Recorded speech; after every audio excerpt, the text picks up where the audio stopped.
Coucou les amours, باش نضحكوا شوية, j'utilise les autocollants qui nous sont permis aujourd'hui dans nos téléphones pour donner du fun.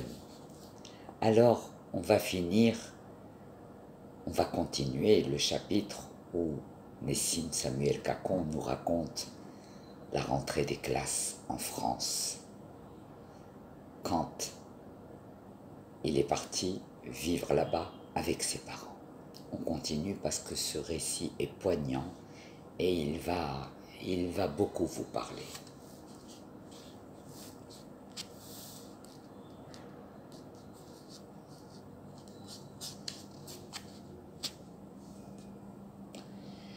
Beurre de France et de Navarre, ne vous désespérez pas.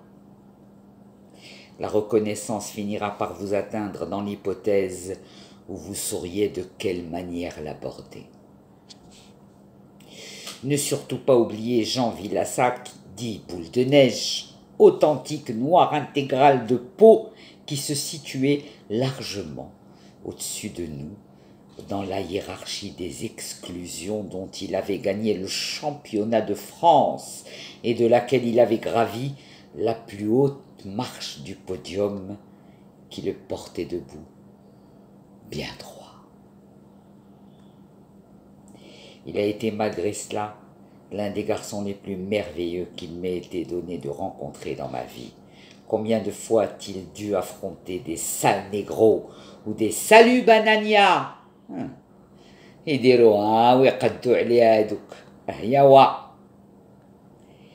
Et combien d'autres fois a-t-il éprouvé le plaisir d'entendre les clients des boulangeries achetant des réglisses ou des boules de coco au chocolat répondant au doux nom de tête de nègre. J'ai souvent eu à goûter à sale juif, Trekjud en allemand ou Salyupin, mais je dois dire que je me considérais comme un amateur, un touriste de l'insulte, eu égard à ce qu'a dû endurer Boule de Neige, qui était en cette matière un véritable athlète de haut niveau pour l'insulte reçue avec exclusion éprouvée après que la France eut oublié que ses congénères noirs venaient de mourir par dizaines de milliers pour la libérer. Et pourtant, il était naturellement rigolard et réussissait sans se forcer à nous mettre de bonne humeur. Mieux placé que nous dans la hiérarchie des exclus, un rang devant, il y avait des orphelins ou pupilles de la nation, parfaitement identifiables grâce à leur tenue marron, composée d'une vareuse, d'un pull, d'un short et de chaussettes montantes, surplombant ses godillots noirs.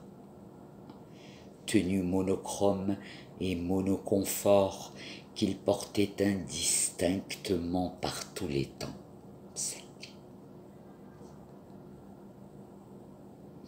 Qu'il pleuve ou qu'il vente, qu'il gèle à pierre fendre ou qu'il fasse une chaleur caniculaire.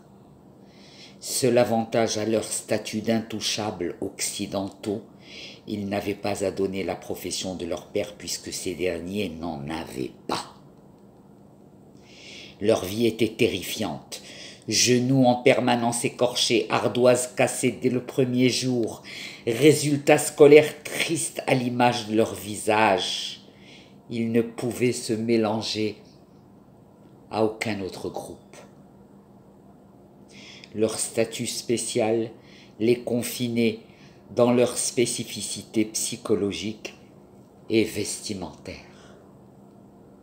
Vu la proximité historique de la guerre, certains d'entre eux n'étaient pas devenus, mais étaient nés orphelins. Mon retour à la maison, néanmoins, à la question « Comment c'était à l'école, Nachobès? Comment c'était à l'école, Nachobès ?» Comme ça nous demandaient nos mamans. J'ai répondu que tout allait bien. En effet, mon entraînement à l'exclusion avait démarré fort. Voilà les loulous, encore 5 petites minutes de capsule. J'espère que ça va vous amener du baume au cœur pour la soirée quand vous me l'écrivez. Ça me fait tellement plaisir de vous donner quelques minutes de mes journées pour vous raconter des histoires drôles, des histoires moins drôles, mais des histoires qui nous apprennent bigrement à vivre et à regarder beaucoup mieux tout ce qui arrive autour de nous.